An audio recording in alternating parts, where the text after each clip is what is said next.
Dr. Hayes, Dr. Adams, 5 minutes. Well, thank you, Chairman Conaway, Ranking Member Peterson, and members of the committee for the opportunity to present the views of the National Cotton Council regarding government support conveyed in other countries and the resulting impacts on U.S. cotton producers. Burdensome global stocks, stagnant world demand, a stronger U.S. dollar, and lower man-made fiber prices are contributing to cotton prices that are at their lowest level since 2009. U.S. producers responded to the current market situation with 2015 plantings of 8.5 million acres, the lowest since 1983. U.S. cotton production of 13.3 million bales is just 12% of world production. In recent years, while U.S. government support for cotton has declined, government intervention in other countries has been on the increase. Between 2010 and 2015, India's minimum support price increased by 52%, with the current level between 70 and 80 cents per pound. Cotton farmers in India also benefit from subsidized fertilizer prices. The impacts of these subsidies are evident. Over the past decade, India's cotton area rose by 35%, while area outside of India fell by more than 20%. China offers both tremendous challenges and tremendous opportunities. China's fiber policies have been one of the largest factors influencing cotton markets over the past 5 years. From 2011 through 2013, China supported its cotton farmers by purchasing vast amounts of production into government reserves at a price well above the world market. During that same time, China annually imported between 14 and 24 million bales from the world market. After 3 years of amassing more than 50 million bales in government reserves, China in 2014 instituted a target price program in the Xinjiang province with the current support level set at $1.40 per pound. At various times during the year, China will announce additional import quota above the WTO required level. However, the process for determination of additional quota is not transparent. Due to the government-owned reserves, China is limiting import quotas to the minimum TRQ of 4.1 million bales.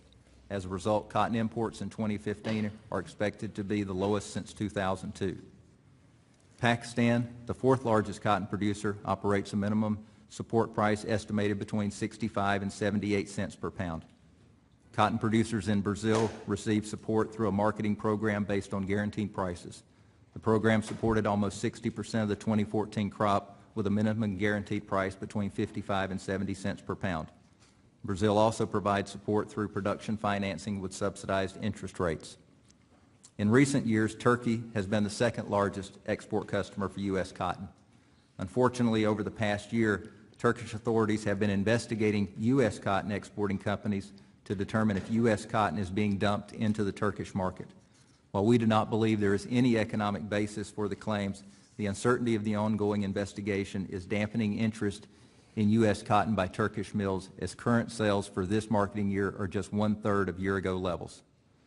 U.S. cotton farmers are competing with international cotton producers that are benefiting from higher support levels. A November 2014 report by ICAC estimated average direct assistance to cotton production across all countries at 26 cents per pound. However, for the U.S., the average support was just 7 cents per pound. Notwithstanding the current policies that underscore the challenging condition facing U.S. producers, there are proposals within the WTO that would lead to a further imbalance in the situation. We oppose any efforts to further alter U.S. cotton policy in the WTO's upcoming ministerial. We believe that the actions already taken by the United States with respect to cotton policy should be more than sufficient to allow U.S. negotiators to resist any further calls for concessions on cotton.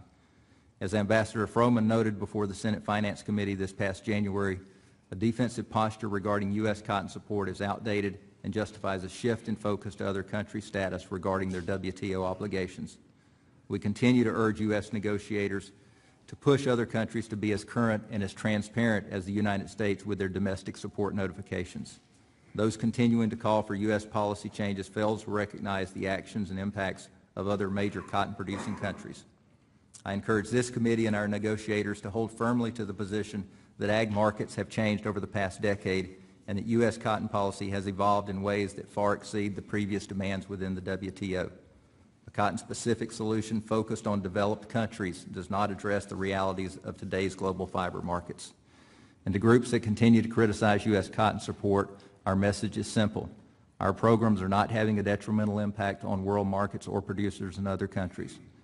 Under the current farm law, U.S. cotton farmers are even more attuned to market conditions. And for the U.S. cotton industry to sustain production and infrastructure, it's imperative that production and trade policies in other countries not put U.S. farmers at a disadvantage. Thank you for the chance to make this statement. I look forward to any questions you may have. Thank you, Dr. Adams.